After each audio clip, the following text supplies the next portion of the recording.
Damas savdoda 2022-yil Damas'si zo'r kelib qoldi.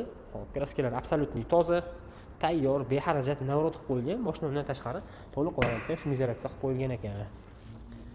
Salonlari polni koja qilib apshka qilib qo'yilgan, patologlargacha qoraytirib apshka qilib qo'yishgan, chexol, bar, linoleum poliklargacha bor. O'zini hal olgan probegi 82 ming kilometr. Ichki kaputlari bor, yo'reksatorlargacha ustunovka qilib qo'yishgan. Eshiklargacha ligirovka bo'lgan. Mashina to'liq variantda shumizatsiya bo'lgan. Orqa oynalari qoraytirib tonirovka qilib qo'yilgan, kraskalari absolutniy toza. Xudo xolasa, mashina beharajat, texnik ishlar yo'q deb aytibdilar. Salon qismida ham, kuzov qismida ham ko'ngilli xira qiladigan joylarni ko'rmadik.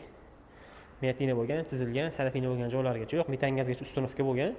Kraskasini probegini ko'rib, ko'rsatib tekshirtirib olasizlar. Damas savdodan olib mazza qilib haydayman degan akalarimiz uchun pochtamiz narxini bor yo'g'i $5700 bo'lsa berib yuboramiz.